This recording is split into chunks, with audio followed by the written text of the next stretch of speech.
Дүние жүзінде небір қорқынышты мүсіндер бар. Әрқайсысы әртүрлі мақсатта жасалған. Сәлем, бүгінгі видеода қорқынышты мүсіндер жайлы айтамыз. Ендеше көреміз.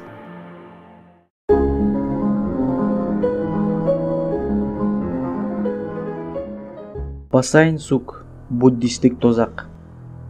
Таиландтың Бang Saen деген ауылында орналасқан дене түршігерлік музей. Буддистердің сенімі бойынша олар қайта туылуға сенеді. Қайта туылмас бұрын олардың күнәлары мен жақсы істері таразыға тартылады.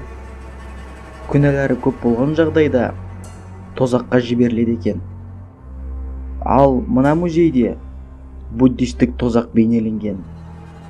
Бұл жерде 136 күнәға арналған жазалар бар. Мына үлкен ер кісіні бейнелейтін мүсін өмірде көп зұлымдық жасағаны үшін, ал әйелді бейнелейтін мүсін жезөкшелік жасағаны үшін жазаланып жатыр. Мүсіндер жайлы екінші видеомызды көргіңіз келсе, лайк басып, ол туралы төменде жазып қалдырыңыздар. Тіркелмеген болсаңыз, тіркелуді ұмытпаңыздар. Непсану, өздігінен қозғалатын мүсін. Мүсіннің биіктігі 25 см. Біздің заманымызға дейінгі 1800 жыл бұрын фараондар уақытындағы мүсіндермен бірге жерленген. Бұл мүсіннің музейде тұрғанына 80 жыл болған. Бірақ та енді ғана қозғала бастаған. Бұл тылсым құбылысты фараонның қарғысы деседі. Бірақ шын мәнінде солай ма, белгісіз. Мүсіннің қозғалып жатқанын кездейсоқ камераға түсіп қалған видеоны тездетіп қарап жатқан кезде байқап қалған. Мүсін тек қана күндіз қозғалған.